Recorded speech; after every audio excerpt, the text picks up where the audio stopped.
Praise the Lord.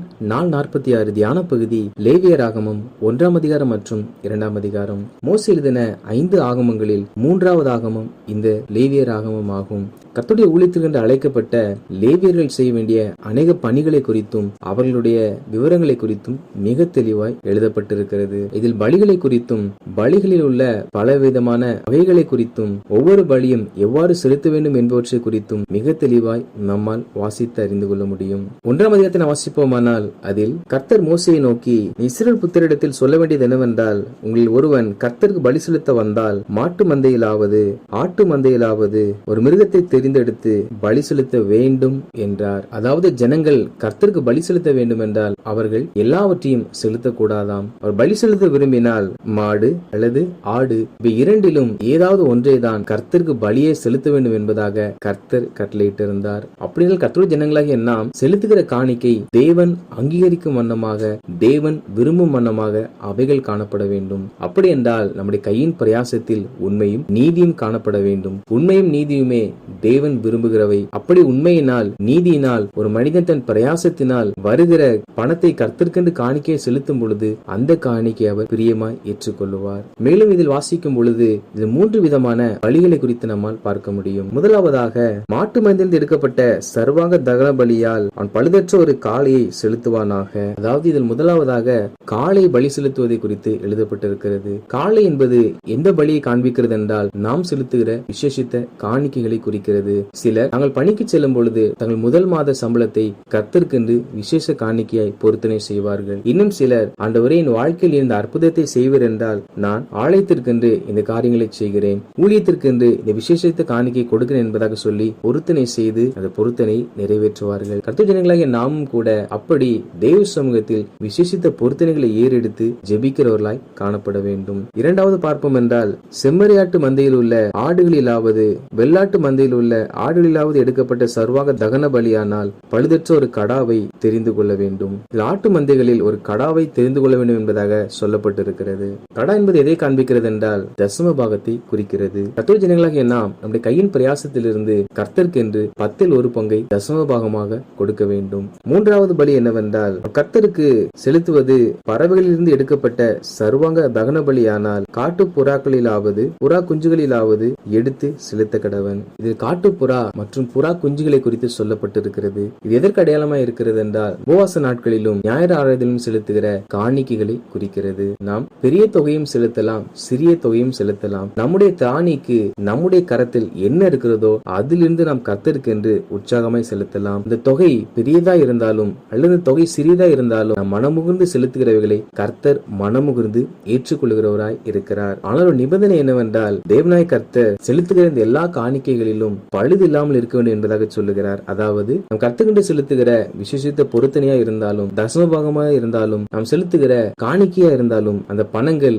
அநீதியான முறையில் அநியாயமான முறையில் வருகிறதாய் காணப்படக்கூடாது. அவைகள் நீதியிலும் உண்மையிலும் நம்முடைய கையின் பிரயாசத்தினாலும் வருகிறதா இருக்கும் என்றால் வசனம் சொல்லுகிறது, இது கர்த்தருக்கு சுகந்த வாசனையான தகன பலியாம். 2ஆம் அதிகாரத்தை வாசிப்போமானால் அதில் ஒரு போஜன பலியாகிய காணிக்கை கர்த்தருக்கு செலுத்த வேண்டுமானால் என்பதாக சொல்லப்பட்டிருக்கிறது. அதாவது நாம் கர்த்தருக்கு ஆராதனை செய்ய வேண்டும் என்றால் நாம் எப்படிப்பட்டவர்களாய் காணப்பட வேண்டும் என்பதை இந்த அதிகாரத்தில் நம்மால் அறிந்து கொள்ள முடியும். ஆராதனை என்பது எல்லாரும் செய்கிற ஒரு காரியம் அல்ல. எல்லாரும் பாடுவதையும் எல்லாரும் ஆராதிப்பதையும் கர்த்தர் ஏற்றுக்கொள்வதும் இல்லை. ஆராதிக்கிற நபர்களுக்குள்ளாக சில தன்மைகள் காணப்பட வேண்டும்.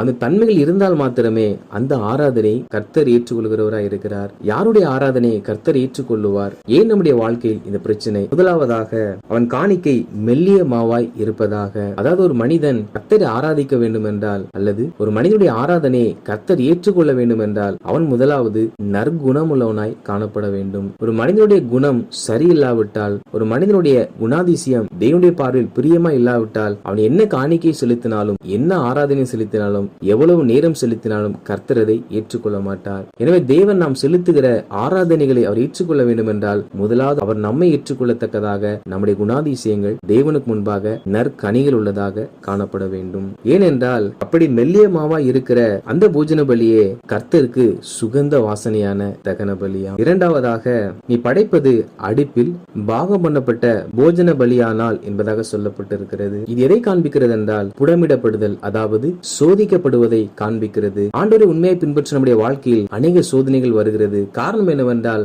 அப்படி நாம் சில புடமிடப்படுதலில் சில சோதனைகளில் வரும் பொழுதே நாம் கர்த்தரை உண்மையாய் தேடவும் கர்த்தரை விசுவாசிக்கவும் கர்த்தரை பற்றி கொள்ளவும் செய்வோம். எனவே கர்த்தர் இப்படிப்பட்ட புடமிடுதலை நமக்கு கட்டளையிடுகிறார். இப்படிப்பட்ட புடமிடுதலின் பாதையில் வருகிறவர்கள் கர்த்தரை நோக்கி ஆராதிக்கும் பொழுது அந்த ஆராதனையின் மேல் தேவன் பிரியமாயிருக்கிறார். மூன்றாவதாக, நீ படைப்பது தட்டையான சட்டியில் பாகம் பண்ணப்பட்ட போஜன பலியானால் அதை துண்டு துண்டாக பிட்டு அதன் மேல் எண்ணெயை வார்ப்பாயாக என்பதாக சொல்லப்படுகிறது.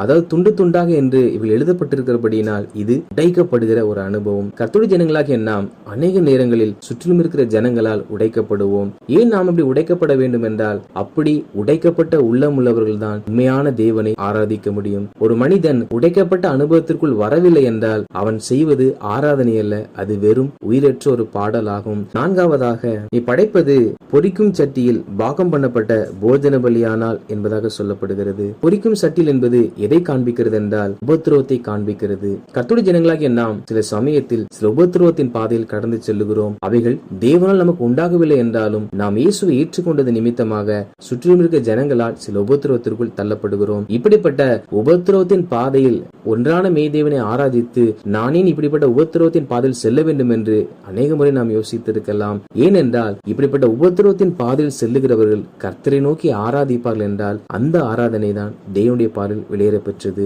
ஐந்தாவதாக, நீ கர்த்தருக்கு செலுத்தும் எந்த போஜன பலியும் புளித்த மாவினால் செய்யப்படாதிருப்பதாக என்பதாக கர்த்தர் சொல்லுகிறார். ஒரு போஜனமானது புளிப்பா இருக்கும் என்றால் அதை ஒரு மனிதனாலும் புசிக்க முடியாது. புளிப்புள்ள அப்பமும் புளிப்பில்லாத அப்பமும் பார்க்கும் பொழுது ஒரே விதமாய் காட்சி அளிக்கும். ஆனால் அதை புசிக்கும் பொழுதே அதில் புளிப்பு இருப்பதும் புளிப்பு இல்லாது இருப்பதும் நம்மால் அடையாளம் காண முடியும். அப்படி என்றால் நாம் செலுத்துகிற ஆராதனை புளிப்பில்லாததை காணப்பட வேண்டுமா? அப்படி என்றால் நாம் செய்கிற ஆராதனையில் ஒரு உண்மை காணப்பட வேண்டும். நாம் நமக்கு பாட பிடிக்கும் என்பதாக கர்த்தரை பாடக்கூடாது. நம்ம எல்லாரும் பாடும்படி நிர்பந்திப்பதற்காக கர்த்தரை பாடக்கூடாது. நாம் முழு இருதயத்தோடு நம்மை உண்டாக்கின கர்த்தரை நினைத்து நாம் ஆராதிக்கிறவர்களாய் காணப்பட வேண்டும். அப்படி கடமைக்காக கட்டாயத்திற்காக ஆராதனை செலுத்தாமல் மனம் உகிர்ந்து உண்மையாய் யார் கர்த்தரை ஆராதிக்கிறார்களோ அந்த ஆராதனையில் கர்த்தர் பிரியப்படுகிற தேவனாய் இருக்கிறார். ஆறாவதாக, நீ படைக்கிற எந்த போஜன பலியும் உப்பினால் சாரமாக்கப்படுவதாக. அதாவது நாம் உட்கொள்கிற எல்லா உணவிலும் உப்பு சேர்ப்பது நமக்கு வழக்கமாய் இருக்கிறது. உப்பு இல்லாவிட்டால் எந்த ஒரு உணவை நம்மால் புசிக்க முடியாது. அதே போல நாம் செலுத்துகிற ஆராதனையில் உப்பு இருக்க வேண்டுமாம். உப்பு என்பது எதை காண்பிக்கிறது என்றால் சமாதானத்தை காண்பிக்கிறது. கர்த்தருடைய ஜனங்களாகிய நாம் தேவனோடு சமாதானமாய் இருக்க வேண்டும். அதே போல சக மனிதனோடு நாம் சமாதானமாய் இருக்க வேண்டும். நாம் சுற்றிலும் இருக்கிற எல்லா மனிதர்களையும் நாம பகைத்து மனிதர்களுக்கு விரோதமாய் நாம செயல்பட்டு சுற்றிலும் எல்லா மனிதர்களையும் சபித்து எல்லா மனிதர்களுக்கு விரோதமாய் செயல்பட்டு கர்த்தர் நோக்கி ஆராதிப்போம் என்றால் அந்த ஆராதனை கர்த்தர் ஒரு நாளும் பிரியமாய் ஏற்றுக்கொள்ள மாட்டார். காரணம் நம்முடைய வாழ்க்கையில் பில்லாது இருக்கிறது. எனவே கர்த்தருடைய ஜனங்களாகிய நாம் தேவனம் ஆராதனை அங்கீகரிக்க நம்மை சூழ இருக்கிற எல்லா ஜனங்களோடு கூட நாம் சமாதானம் உள்ளவர்களாக காணப்பட வேண்டும். நாம் அப்படி சுற்றிலும் இருக்கிற ஜனங்களோடு சமாதானமாய் இருந்து கர்த்தரை நோக்கி ஆராதிப்போம் என்றால் அந்த ஆராதனை தேவனுடைய பார்வையில் உகந்ததாய் காணப்படும். ஏழாவதாக, முதல் பலன்களை போஜன பலியாக நீ கர்த்தருக்கு செலுத்த வந்தால் நிறைந்த பச்சையான கதிர்களை உன் முதற் பலனின் போஜன பலியாக கொண்டு வர கடவாய். அதாவது கர்த்தருக்கு பலி செலுத்தும் பொழுது பச்சையான கதிர்களை நெருப்பிலே வாட்டி கொண்டு வர வேண்டுமாம். பச்சையான கதிர் என்பது எதை காண்பிக்கிறது என்றால் கர்த்தருடைய வசனத்தை காண்பிக்கிறது. கர்த்தரை ஆராதிக்கிற நாம் கர்த்தருடைய வார்த்தைக்கு கீழ்ப்படிந்து நடக்கிறவர்களாய் காணப்பட வேண்டும். ஆண்டவர் எழுதி கொடுத்த வேத வசனத்தை நாம் வாசிக்காமலும் அந்த வார்த்தைகளுக்கு நாம் கீழ்ப்படியாமலும் இருந்து நாம் கர்த்தரை நோக்கி ஆராதிப்போம் என்றால் அந்த ஆராதனை அவர் ஏற்றுக்கொள்ள மாட்டார். ஆராதனையில் தேவன் பிரியப்படுகிறார், ஆனால் அதை காட்டிலும் அவர் கீழ்ப்படிதலை எதிர்பார்க்கிறார். எனவே கர்த்தருடைய ஜனங்களாகிய நாம் கர்த்தருடைய வேத வசனத்திற்கு கீழ்ப்படிந்து கர்த்தராகிய தேவனை ஆராதிக்கிறவர்களாக காணப்பட வேண்டும். எனவே கர்த்தருடைய ஜனங்களாகிய நாம் நற்குணசாலிகளாய் உடமிடப்படுகிறவர்களாய் உடைக்கப்பட்டவர்களாய் உபோத்திரவப்படுகிறவர்களாய் உண்மையுள்ளவர்களாய் சமாதானம் உள்ளவர்களாய் கர்த்தருடைய வார்த்தைக்கு கீழ்ப்படுகிறவர்களாய் இருப்போம் என்றால் நிச்சயமாக நாம் பாடுகிற ஒவ்வொரு பாடலிலும் தேவனோடு கூட ஐக்கியப்பட நம்மால் முடியும். அதற்காக சில உபத்திரங்களை கர்த்தர் அனுமதிக்கிறார். தம்மை ஆராதிக்கிறவர்கள் இப்படி காணப்பட வேண்டும் என்றும் அவர் விரும்புகிறார். வாசித்த அந்த அதிகாரியின்படி கர்த்தர் ஜனங்களாகிய நாம் தேவனுக்கு செலுத்துகிற காணிக்கைகளில் உண்மையும் நீதியும் உள்ளவர்களாய் இருந்து விசேஷித்த பொருத்தனைகளையும் தசம பாகங்களையும் காணிக்கைகளையும் கர்த்தருக்கு செலுத்துவோம். அதே போல நற்குணம் உள்ளவர்களாக சோதிக்கப்படுதல் உடைக்கப்படுதல் உபத்திரவப்படுதலில் கர்த்தரை சார்ந்திருந்து உண்மை உள்ளவர்களாய் எல்லா மனிதரோடும் சமாதானத்தோடு கர்த்தருடைய வார்த்தைக்கு கீழ்ப்படுகிறவர்களாய் காணப்படுவோம். அப்பொழுது நாம் செலுத்துகிற ஆராதனை கர்த்தர் ஏற்றுக்கொண்டு நம்மையும் நம் குடும்பங்களையும் ஆசீர்வதிப்பார். ஆமேன்.